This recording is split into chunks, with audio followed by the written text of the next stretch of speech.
bande de singes, algonon, bamboula c'est mon chéri. Voilà, chacun a un peu son petit nom chez eux, quoi.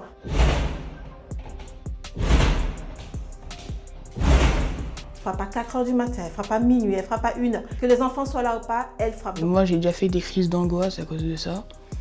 J'ai mes petits frères qui pleurent le soir parce que ça leur fait peur, ça les réveille.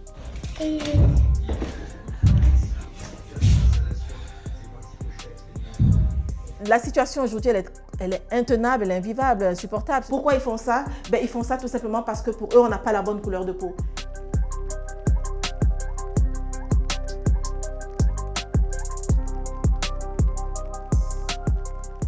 Je suis Caroline Maurice, architecte décoratrice d'intérieur à Grasse, maman de 4 enfants et en couple. Et ma famille et moi, nous sommes victimes d'un harcèlement raciste virulent à Grasse depuis 5 ans par un couple de voisins blancs. Ils habitent juste en dessous, voilà, juste en dessous. Ils sont juste là. Elle sort par là tous les matins à 7 h 30. Et elle lance des injures racistes, bande de singes, salgonon, bamboula c'est mon chéri. Voilà, chacun a un peu son petit nom chez eux, quoi. Là, par exemple, c'est une fois que mon fils était seul dans la maison, il gratte comme ça pour intimider mon enfant. C'est dans la vue, chez moi. C'est beau! De l'autre côté, on a le compteur électrique. Ils montent, ils viennent, ils nous coupent le courant. Ils viennent tous les deux et ils redescendent en courant. C'est bon, mon amour, ça marche! C'est compris! Bande d'abrutis! Ici, on est dans le pavillon de jardin. On a trouvé ce pavillon de jardin cassé. Voilà, on peut voir au sol, bon, il n'y a plus de serrure. La serrure, elle est par terre. Du coup, ils ont cassé, il y a des bouts de verre partout. Ils ont tout saccagé, tout mis en dessous. Et ils ont déchiré ça, ils ont déchiré des toiles. Ils ont brisé la télé, ils ont brisé la cheminée qu'on a achetée. Bref, c'était vraiment de l'intimidation. Au quotidien, elle donne des coups partout. Les murs, le plancher. Et elle frappe à n'importe quelle heure. Elle frappe à 4 h du matin, elle frappe à minuit, elle frappe à 1 h. Il n'y a pas d'heure, tout le temps dans la journée. Il suffit qu'on soit là, elle frappe.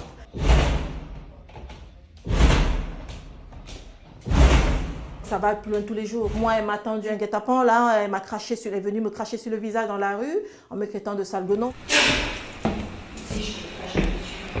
Au quotidien, on n'a pas de vie. Au quotidien, c'est ça. C'est que quand vous vivez comme ça, avec des coups comme ça, le but, c'est vraiment de nous mettre sous pression, de nous faire partir. Ils font ça tout simplement parce que pour eux, on n'a pas la bonne couleur de peau. Ils ne sont pas contents. Des Noirs ne peuvent pas habiter là.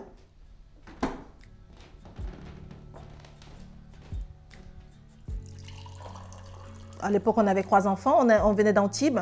Moi, je suis architecte et décoratrice d'intérieur, mon conjoint ingénieur.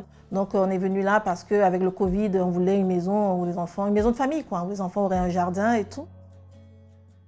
Comme je l'ai dit au départ, c'est monté crescendo, c'est-à-dire que ça n'a pas commencé avec la même virulence. Ça a commencé, tu passes dans le jardin, on a vu les fenêtres tout à l'heure, son mari, il est dans son bureau, donc il mime le gorille. La première fois, je m'en souviendrai toujours, c'est des choses qu'on n'oublie pas, il y avait les enfants en plus. On essaie juste de pousser les enfants pour qu'ils avancent plus vite, qu'ils ne comprennent pas. Et nous, on se regarde, on se dit, mais tu as entendu ce que j'ai entendu? Donc les débuts sont très compliqués et ça continue. On est passé de la simple, enfin, des injures, des coups. Maintenant, ils s'attaquent à nos biens. Donc là, en fait, ils nous font savoir que, écoutez, vous insistez, on va aller plus loin. La situation aujourd'hui, elle est intenable, elle est invivable, insupportable. Mais bon, une chose est sûre et certaine, c'est que nous, on ne bougera pas. Donc on est là, on attend, on voit et on verra bien ce que la justice en fait.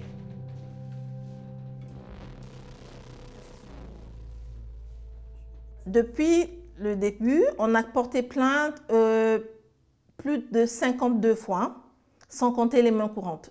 Il n'y a pratiquement pas de réponse. À chaque fois, c'est des classements sans suite et des policiers qui ne se gênent pas pour dire qu'ils ne prennent pas nos plaintes, voilà. Ça fait 30 plaintes que vous faites, madame.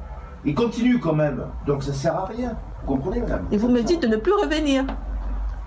Non, je vous dis, vous faites ce que vous voulez, je vous donne un conseil de déménager. Attendez, vous nous dites que la seule solution était de déménager. Oui, c'est la seule solution, madame. Ah, déménager? Oui, c'est eux qui sont racistes, c'est eux qui nous empêchent de dormir la nuit et c'est à nous de partir.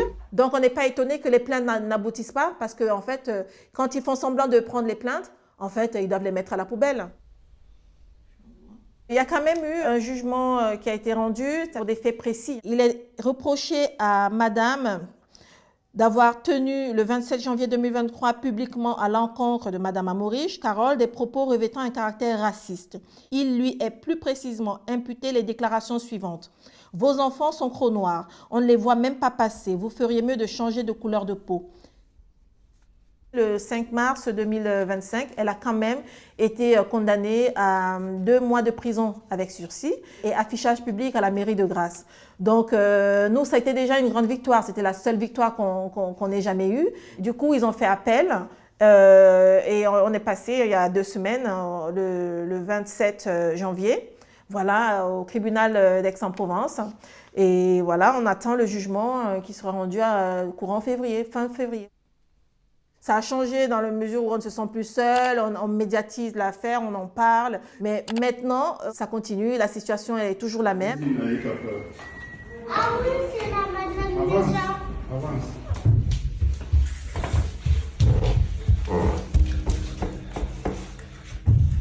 Il n'y a pas un membre de cette famille qui ne soit pas touché. Nous sommes tous impactés. On ne vit pas comme tout le monde. Déjà, là, j'ai pris plus de 20 kilos en une année. Là, d'habitude, je suis à 48 kilos. Là, je me sens comme une grosse patate. Tout simplement à cause du stress, de tout ce que je vis, les nuits où je ne dors pas. Voilà, je prends du coup des médicaments pour dormir. Voilà, mon chéri aussi. Le deuxième, quand on venait d'Antibes, il parlait. Dès qu'on est arrivé dans cette maison, il a arrêté de parler. Il a arrêté de parler pendant 3 ans. Quand je dis arrêter de parler, c'est arrêter de parler. C'est-à-dire qu'il ne parlait pas du tout. Il était suivi par à l'Enval, qui est un hôpital d'enfants ici à Nice. Au début, ils ont pensé à de l'autisme. Et quand on a commencé à faire le suivi, tout le monde a conclu clairement que c'est l'environnement, les circonstances, les conditions dans lesquelles l'enfant vivait qui faisaient qu'il ne parlait pas. On a le plus grand qui fait des crises d'angoisse, qui est suivi aussi par un psy. Un enfant qui est suivi par un psy depuis qu'il a 10 ans. Ça nous stresse un peu, c'est une pression tous les jours. J'ai mes petits frères qui pleurent le soir parce que ça leur fait peur, ça les réveille. Et vraiment, au bout d'un moment, c'est pesant un peu. Moi, j'ai déjà fait des crises d'angoisse à cause de ça. Il y a 2-3 ans, je crois, ils avaient donné un coup vraiment violent sur le mur.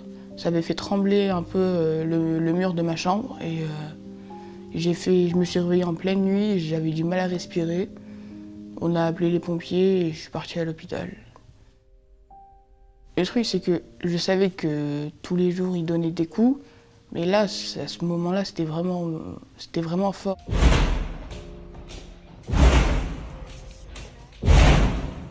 Ça m'a fait peur, genre, comme s'ils étaient à côté de nous, quoi. Maintenant qu'ils donnent des coups forts ou pas, c'est presque devenu normal en fait.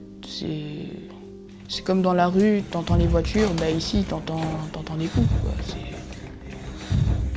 C'est la première fois que je l'entends lui avec ses mots dire ce qu'il dit. Et en fait d'entendre ces mots à lui, voilà, ben, qu'est-ce que ça peut me faire en tant que mère? Voilà. Personnellement, j'ai un peu l'impression que le jour où j'ai eu le coup de foudre pour cette maison, j'ai signé aussi l'arrêt de mort de mes enfants. Donc il y a un gros sentiment de culpabilité en fait. C'est beaucoup de tristesse, hein? Beaucoup. Après ce reportage, j'ai contacté l'avocat de la voisine de Carole pour avoir sa version des faits. Il admet qu'il y a des problèmes de voisinage, mais affirme que toutes les accusations de Carole sur des faits de racisme, d'agression ou de crachat sont fausses. Pareil sur la dégradation du pavillon de jardin. J'ai aussi contacté le service de communication de la police nationale, mais je n'ai pas eu de réponse. Le 3 avril 2025, la voisine de Carole a été condamnée pour injure publique en raison de l'origine, l'ethnie, la nation, la race ou la religion. Elle a fait appel de cette décision et reste donc présumée innocente. Le verdict devrait tomber fin février. Merci à vous d'avoir regardé cette vidéo. N'hésitez pas à vous abonner pour ne pas louper les prochaines.